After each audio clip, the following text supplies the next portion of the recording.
Hello, everyone. Welcome to another episode. I am so excited to have you here. And this episode is going to be a little different than our typical interviews. So, if this is your first episode, it's usually interviews with other people about their quitting stories. But we decided, and by we, I mean me sitting by myself in my room, decided that I want 2020 to be more actionable for you guys. I want you to stop just listening to inspirational stories and examples, which are great. And I think we need to see other people doing it to see what is possible. But I want you to start taking action. And I've been thinking of ways in which I can maybe help nudge you, push you along. And I know one thing that has helped me in my journey has been really a shift in mindset that has come through reading tons of books and listening to tons of podcasts. And so I thought this year we would start doing a book club where once a month we discuss one book. We talk about how, it can help you on your journey. And obviously there will be different topics that will help you on different aspects of this journey. I think a lot of it is just shifting our mindset from everything that we have kind of been programmed to believe is the way it has to be and really seeing what is possible. And so this week, we are kicking off our January book club with The 4-Hour Work Week by Tim Ferriss. And so I'm going to go through some of the takeaways and the things that I think are really important from this book. I think it's worth having read. If you haven't read it, you can take the time to read it. You'll still get value from this episode and it'll still make sense, but I would encourage you to read it.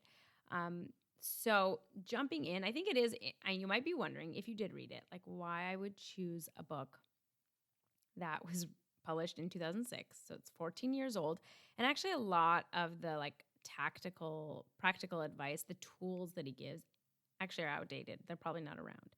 And so you might be wondering, why would you pick something that doesn't apply? Great question. Well, it does apply. I think that a lot of the book still applies, and I think it just brings up so many important points that I think we can still learn from. Now, the main reason I picked it is because this was the book that I read in 2014. So it was still 8 years after he had written it that really changed my perspective and my life, I think. When I had quit law or had decided to quit law in 2014, when I was dabbling with the idea of leaving, I think like a lot of people, we go to what we know. I mean, you don't know what you don't know. So it's really hard to kind of think outside of that box. And so I had accepted that I didn't want to go back to law, and I was left with, what does that mean? What am I going to do? And a lot of what that meant was me scrambling around looking for another job. And so I was looking for other positions that I could fill with either my background or even if I was going to go completely away from law, what else I would get a job in. And beyond the fact that it was kind of overwhelming and I didn't really know where to look, none of it really felt right either. I didn't want a job. The whole point of me wanting to leave the law, beyond the fact that I didn't really feel fulfilled in the day-to-day work, was because I wanted more flexibility. I wanted to be able to balance my life with my children and my family with something that really fulfilled me and that I loved doing. And I was assuming that any other job I was going to do where I'm working 9 to 5 or working more and I'm in an office all the time is going to have a lot of the same problems that I was running into in law. And so while I was looking for these jobs, it just seemed very like a dead end. I kept thinking, this isn't what I want either. And so I had a lot of issues about what is that next step going to look like. And I remember reading The 4-Hour Work Week, and it blew my mind because I just said, you don't know what you don't know. And I feel like it was the first time that I took blinders off. I had just accepted and assumed that the only way to work is to work in an office. And because I never felt strongly about entrepreneurship or business, and I actually had all these limiting beliefs, and I told myself that I'm not a business person. I don't know what that means. I just had decided that wanting money is a bad thing, and I'd created these limiting beliefs for myself. I never thought about starting a business, and there was nothing that I wanted there wasn't a problem I wanted to solve, or there wasn't something that I felt super passionate about. So I never looked at that. And to be really honest, like I was a great employee and I knew I could thrive as an employee. Like I would go above and beyond. I knew my bosses always loved me and I like felt comfortable in that setting. And so the idea of going somewhere where there's no path and like I have to figure everything out on my own was terrifying to me. But when I read this book, it opened my eyes to how other people were living, and I literally felt like somebody knocked the wind out of me. I remember thinking, how this is possible? Like this is how people are living? How have I been living this other way? Like how does nobody else know about this? Why aren't we talking about this? Why aren't we talking about the fact that you don't have to sit in a cubicle from 9 to 5 or 9 to 9, which is what a lot of us do, under fluorescent lighting, like hating your life? And there's another way to make money. And I remember at the time, because social media was coming, was getting bigger, and you were starting to see all these people that were making livings off of social media. And it was, the beginnings of like influencers. And I would watch these kids that were like on YouTube or Instagram. And I'm like, they're making multiple six figures, traveling the world. And I'm sitting here doing something I hate. And like, how is this my life? And I think what Tim Ferriss says wonderfully in this book is he really does like lay down, steps that you can take. Now, I will say, I think that the steps are overly simplistic, not in the way that you'd think. I think a lot of times when we like to think that our situation is so hard and we like to think like, oh no, that's great for someone else, I can't do it. A lot of that is just excuse, and it's just your limiting beliefs. So I'm not saying it in that sense. I just think that sometimes in marketing, we like to sell people on the easiness because that's what gets them to buy, of doing something like setting up a drop shipping business. And we'll talk about the type of businesses that he talked about in this book. So I do think a lot of this stuff is a little bit oversimplistic, but it can 100% be done. And I think what he does really great is like the principles that he is going into in this book are so important. And some of them he goes through rather quickly. So I really wanted to delve into a little bit to make sure that you guys really get it and picked up on it and really apply it to your own life. So before we jump into like what I think are the biggest takeaways from this book, I'll give a little bit of background of what the book is, because in case you didn't read it, so you can kind of follow along with the discussion. So it's called The 4-Hour Work Week. And basically, and his little tagline is escape 9 to 5, live anywhere, and join the new rich. So the whole premise of the book is teaching people how to get out of their jobs and basically live a life that they are designing intentionally that they want to live. And when I say get out of their jobs, what I like about the book is that he's not saying that like you have to go into entrepreneurship or that you have to start a business at all. Actually, what he gives a lot of advice about is how to get your job to become a remote working situation so that you're working from anywhere. And so originally you do it from home, but that gives you the freedom to then work anywhere in the world. And you can go work, somewhere for 2-3 months, live in another culture, experience all these other things, and really live a life that's full of experiences, as opposed to doing, the work in an office day in, day out for years and years and years. And I actually think a lot of the tips that he gives are applicable even if you don't want to do what he is saying. So we'll go into that. But his whole premise is basically reevaluating your life and making it work for you now. And what he talks a lot about is these dream lines, like figuring out what do you want to experience your life and not putting things off for retirement, not putting things off for someday, because we all tend to do that, and really rethinking like, how can I start experiencing these things now? And so we'll get into all of that. How he does this is he goes through like, he calls it DEAL, which is like definition of, what he's telling you to do, elimination, automation, and liberation. So he talks about like basically how you can go through these steps to get your work to a place where you can be work remotely. What I love about this, when you really think about it now looking back, is he wrote this book in like 2004, 2005, and published in 2006.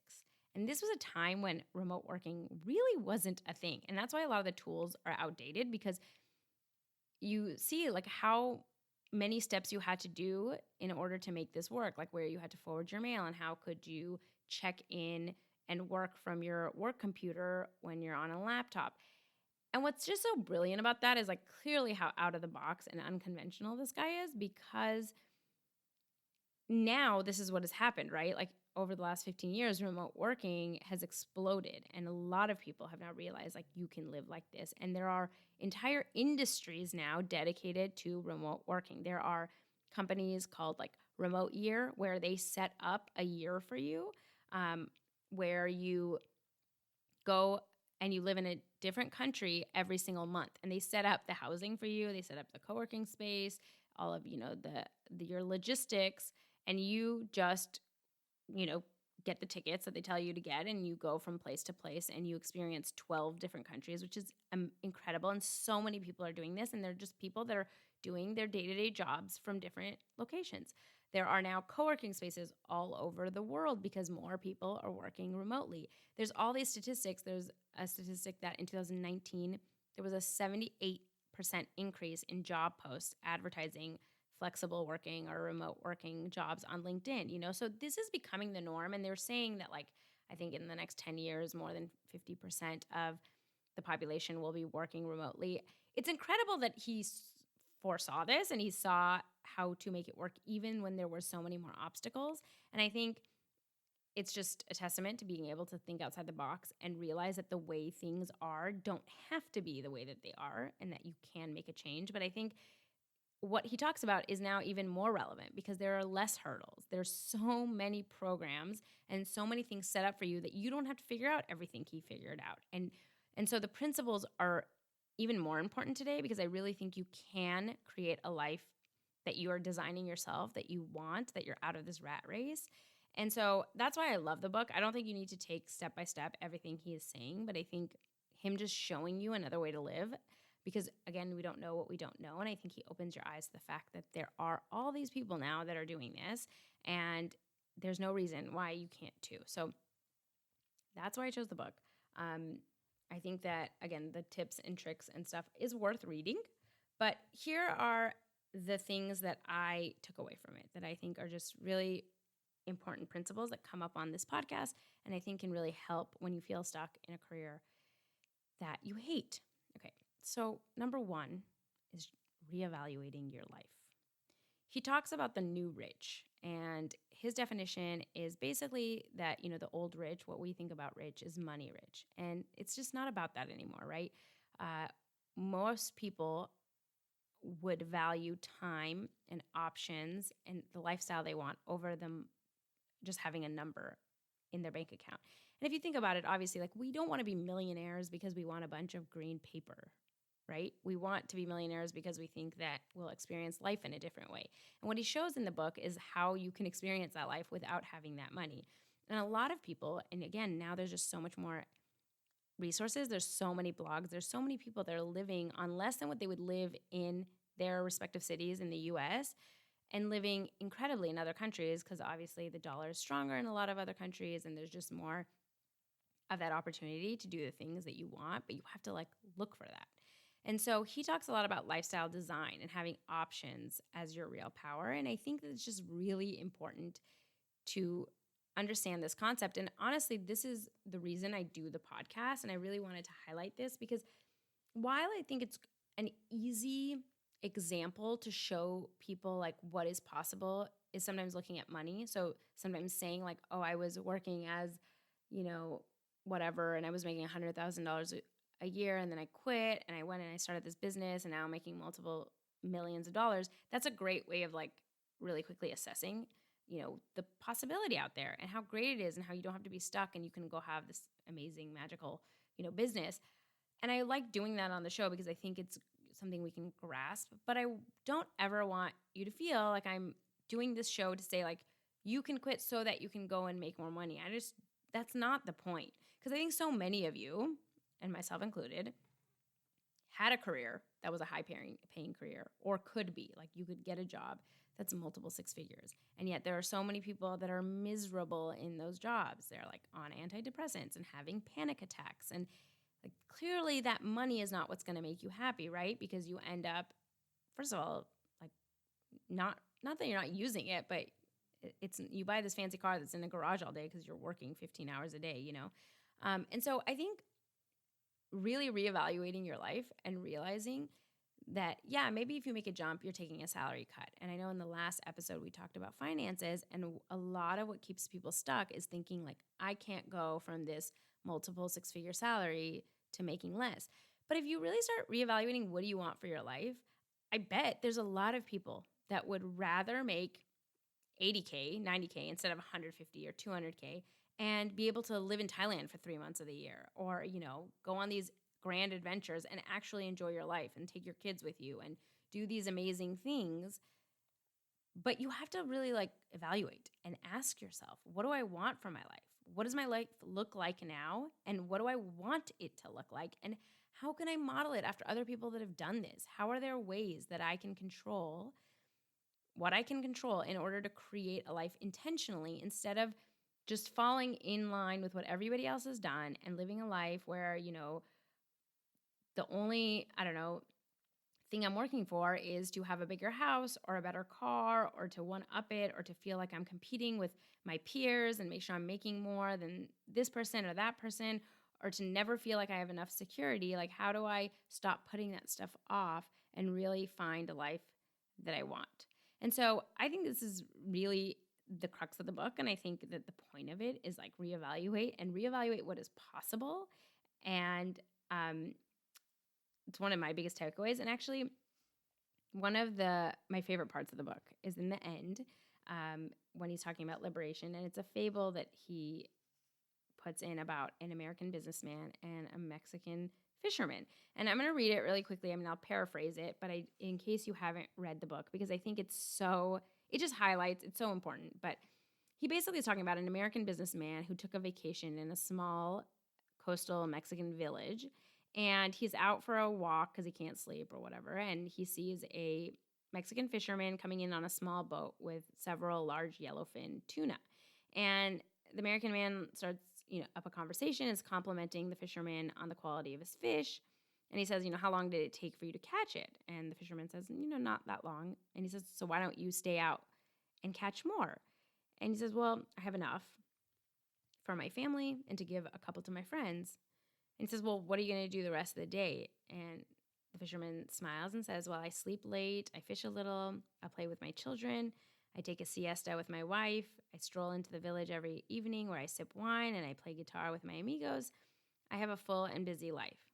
And the American laughs and tells him, I'm this Harvard MBA. I can help you basically ramp up this operation. Like, if you spend more time fishing, you will make more money to buy a bigger boat. And then in no time, you'll have several boats. And then you can increase the haul and sell more. You can end up getting a fleet of fishing boats.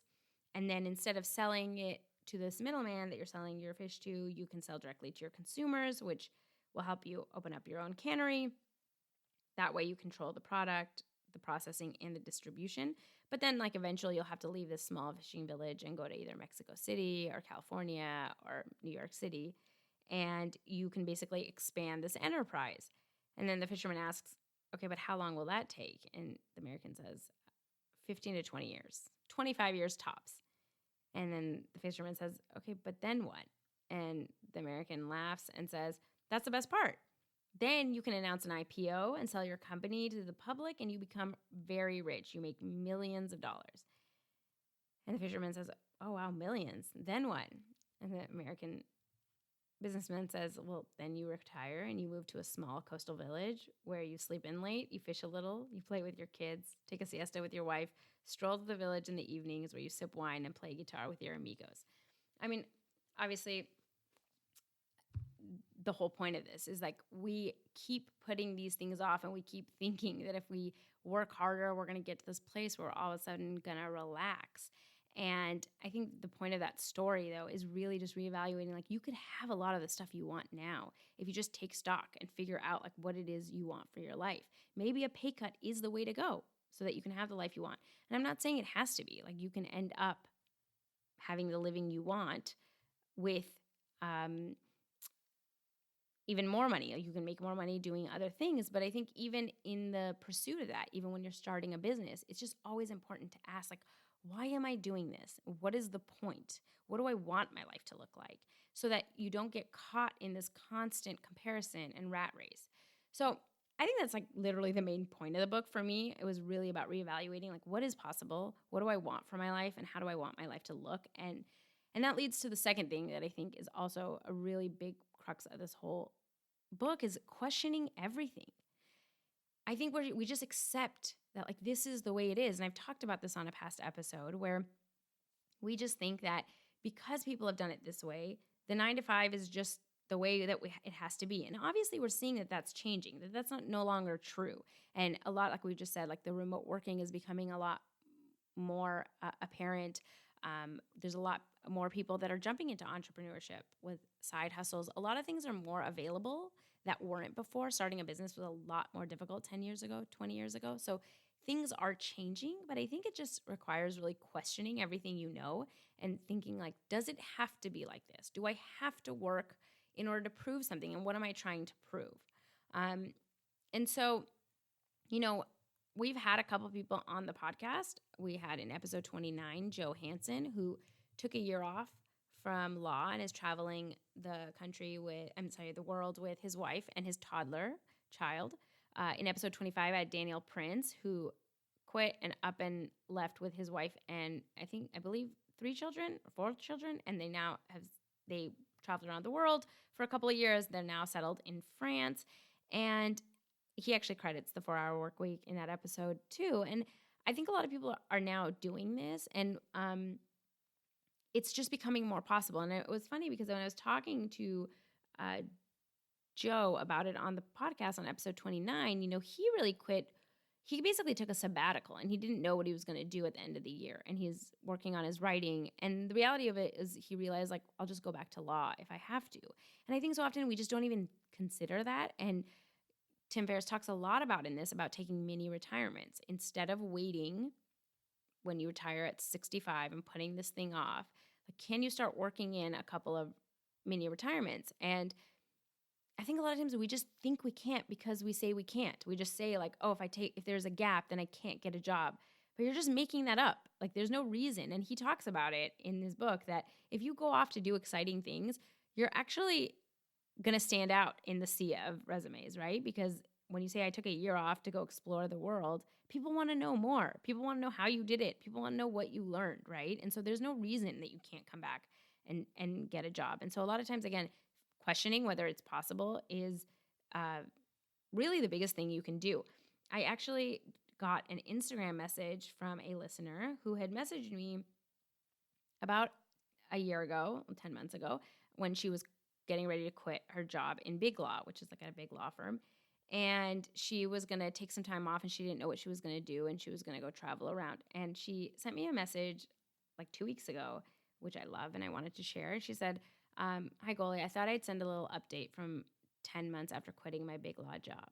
Amazingly, things are better than I expected. After about 6 months of backpacking around Africa and Europe, I was offered a job out of the blue at a friend of a friend's small law firm. So now I've been doing corporate law part-time while traveling. I've been in Australia for the past few months and have found a great community here while also having the time to play music and work on another passion, songwriting. I've been more musically productive in the past couple months than at any other time in my life, and I know it's because I have the time and space now.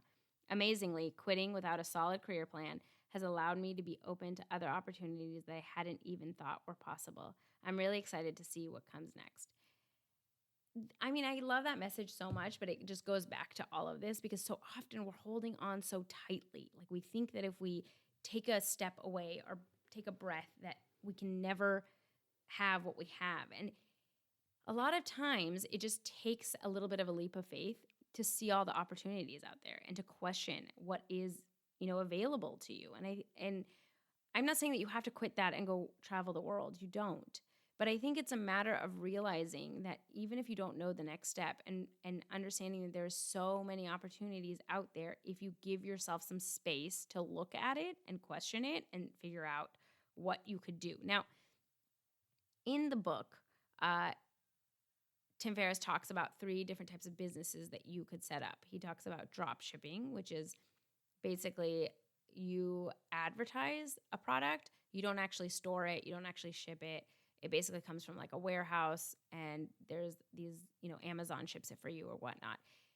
He talks about affiliate marketing, which is basically you're like the marketer. You put out information, you direct traffic to links, and when people buy that product, you get a cut even though you're not doing anything with it. And then he talks about creating products. And now I will say, like I said, I think he makes things a little simplistic. I don't think any of these things are going to be up as quickly as he talks about.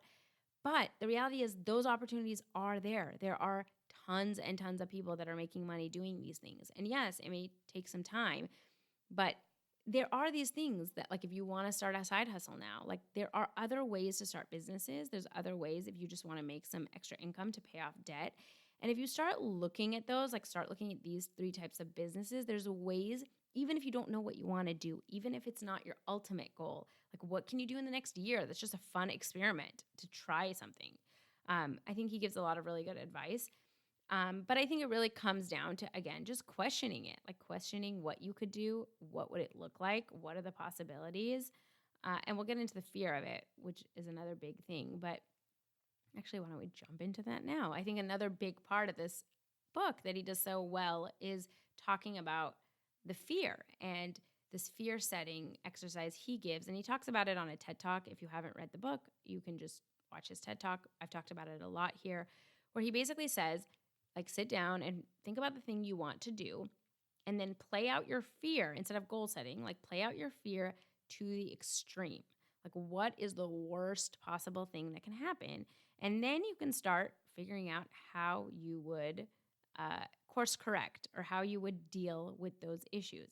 And it's just a very tangible, good exercise to figure out that it's not as scary or as bad as you think it's going to be. Most things can be fixed. And even if there's minor inconveniences or minor problems, it's not as bad as you make it in your head when you just like leave the fear unchecked and you think the whole world is going to come crashing down. I really thought if I walk away, the world would swallow me whole. And turns out I was wrong, and I see this over and over again with the people I work with, or the people that listen to this podcast that finally decide to make the jump. It's like we made it so big in our heads. And then you do it and you're like, oh, it's fine. I have so many other things I can do.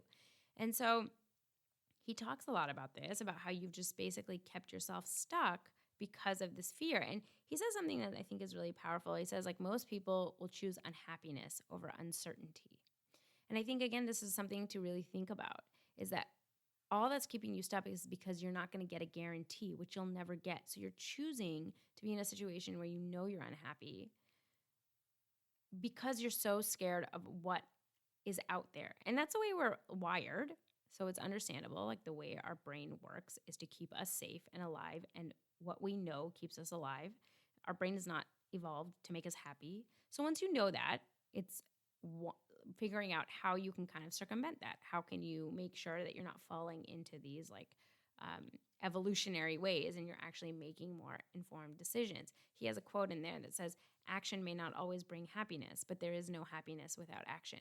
And I love that because I think so often people want me to like guarantee them that if they quit, like they're going to be happy. And I'm like, I can't guarantee you that. I mean, I sort of can at this point because I really do think that regardless of what happens, like even if it's not the knock out of the park success that you're hoping for, the amount that you learn, the amount that you awaken yourself, the amount that you change is so worth it.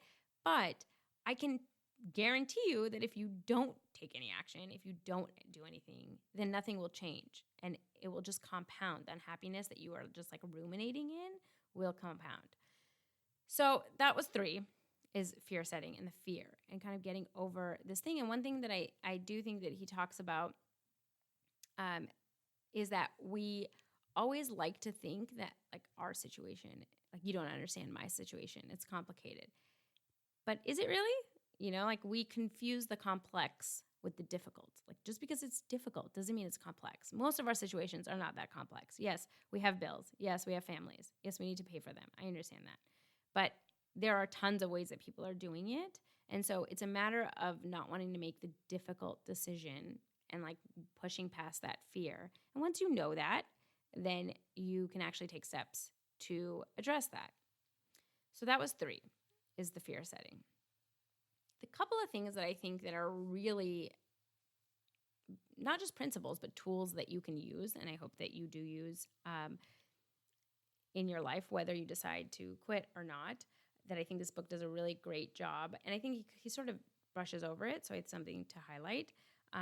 He gives a number of tools, and one of them is how to eliminate the unnecessary. So the whole premise of his book and this process that he gives by which you can end up working remotely is to make your work a way that you can basically eliminate anything you don't need to, and then automate a bunch of things that you can automate, and so that you can not be in the office all the time. And he talks about how we all waste so much time at work, which we all know. And if you've ever worked in an office, you know that the majority of the day there's meetings that are just pointless, that could have been an email. There are tons of times where you're just chatting with coworkers, scrolling through Instagram, doing all these unnecessary things. And especially like even our work, like we're just in our inbox and we're getting distracted. And there's all this science about context switching and how it takes our brain a long time to go from one thing to another. And yet we're constantly, with every ping, every DM, every Gmail chat, every email, we're like letting ourselves be distracted. And so one of his lessons, one of the things that he talks about is how to start becoming very ruthless with your time and eliminate everything that's unnecessary, so that you can the way he talks about it is like you can reduce a 5-day work week to like 2 days. And I think if you can be super productive, you can do that. I mean, I don't know who operates at that kind of a level, because we all kind of need to, our brains get distracted. But I do think it brings up a lot of really amazing points. One thing he talks about is the Pareto principle, which is the 80-20 principle, which basically says that 20% of your input accounts for 80% of output in anything. So like if you look at sales, 20% of your customers will account for 80% of your sales. And so becoming aware of that, you can focus on the 20%. And so with all of us too, whatever you're doing, whatever project you're working on, 80% of it is fluff. Like you're just doing busy work. You're trying to keep yourself make yourself feel important. You think we procrastinate with smaller tasks, like, I'll just check email, or I'll work on this little side thing and set up a schedule, as opposed to like actually working on the thing that's going to move the needle forward. And he talks about this in the sense of making sure that you can whittle down your work week so that you have a lot more freedom when you're working remotely to like enjoy the country that you're in. But I think even if you're not doing this, like these are principles to implement in your life.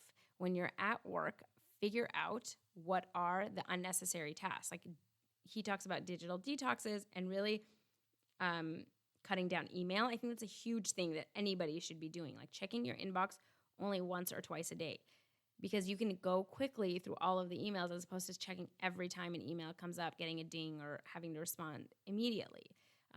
Even, social media, or how much we're on our phones during the day, like figuring out, maybe you work in a place where you can put your phone away, because then you can get through the actual work that you're doing in less time.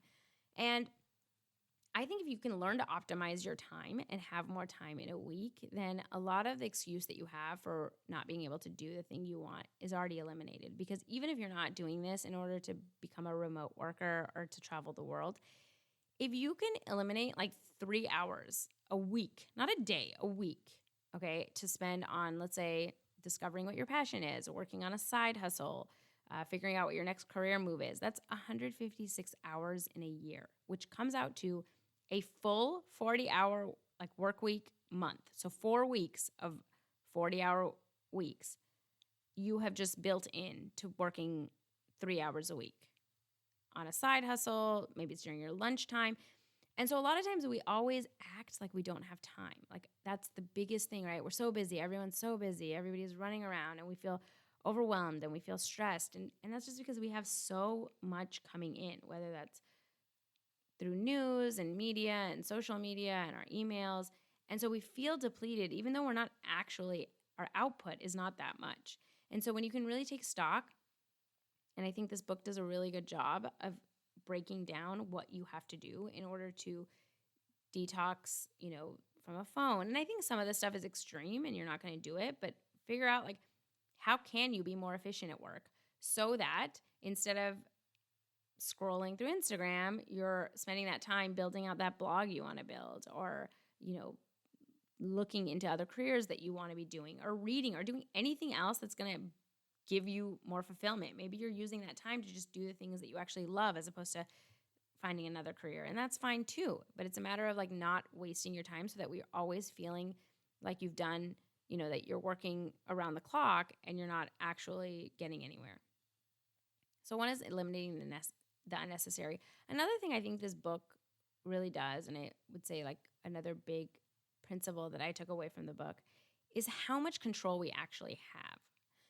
I think we often like to convince ourselves that we're just stuck and that we don't realize that we're acting like victims in our own life, but that's exactly what we're doing. We act like we are just byproducts of our circumstances and we're going with the flow and there's nothing that we can do.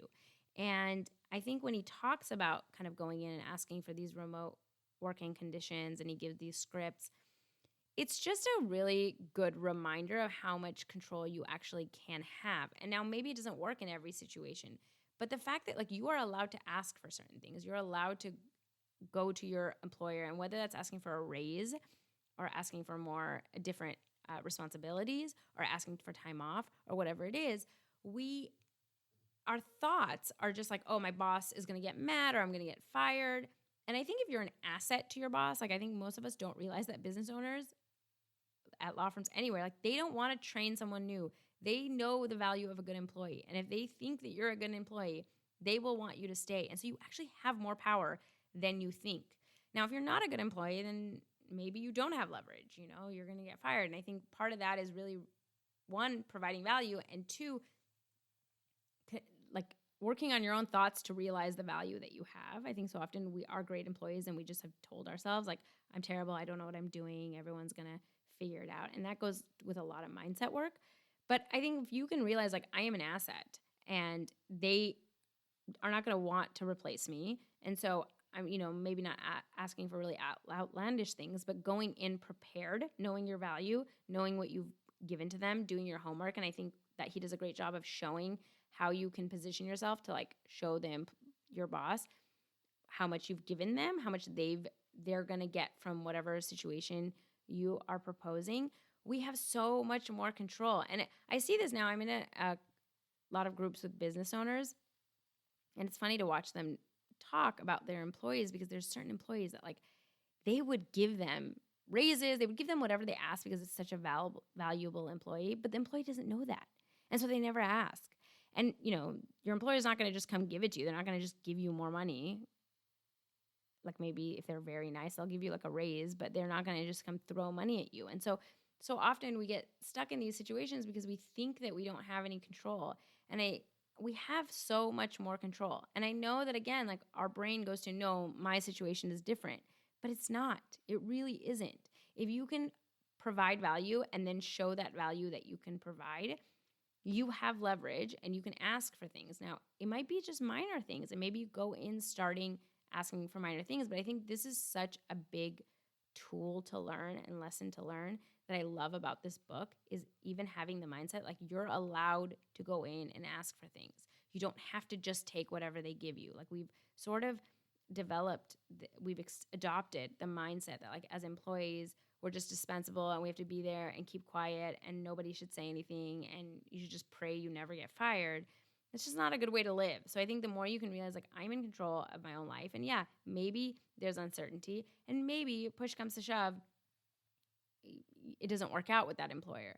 But I think, again, going back to reevaluating your life and realizing what you want out of that situation and becoming a lot more empowered to ask for the situation you want, whether that's more money, whether that's a different work, hourly structure, whatever that is. And I will say this, I remember when I was at the law firm I was at a big law firm, and I was a first-year associate. So as a lawyer, as a first year, you're kind of at the bottom of the totem pole. So like you are expected to just do the groundwork.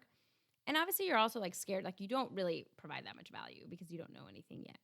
And me being, kind of a type A personality and being anxious and always never wanting to like have anyone be upset with me, I realized that a lot of the stress that I thought was coming from the job was coming from my own mind, because I thought I had to be there more hours than I actually did. I had to like show my face because I assumed that my bosses were watching or were going to get upset. And I remember once, like, I think it was a year into working there, and I was, like anxiety ridden, and I felt really stressed, and I had accepted everybody's ideas about what working at a big law firm was actually like. And so I remember one day there was another associate who started at the same time as me, and I went to like, it was like a noon, and we were working on the same project, and there was like a lot of really intense days leading up to that, but like that day there wasn't that much going on, and it was at noon, and I went to like go talk to him about something, and he was in his office, and I was asking like his secretary where he was, and she's like, "Oh, he went surfing." And it blew my mind because I mean, this guy was just a lot more relaxed than I was. He just didn't take it as seriously. And guess what?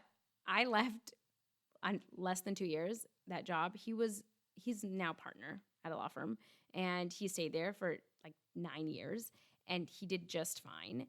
And it was just our own thoughts, right, about that situation. We were in the same exact situation. We were the same year as associates.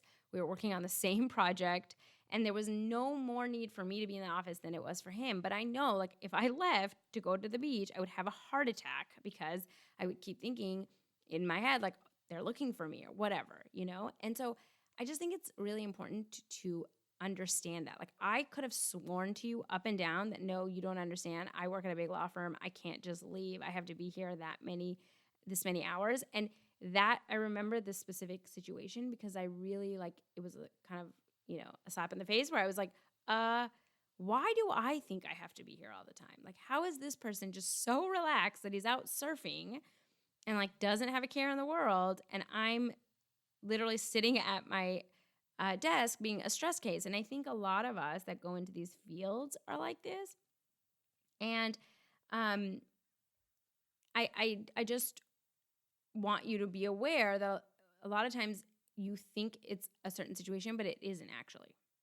You're actually just making it that situation. And it goes back to mindset and your thoughts. And so I think that he does a really good job of talking about how we can go into these situations and really take control. And so even if you're not going to do it for a remote year, it provides a lot of understanding of like how you can create a situation that you actually want.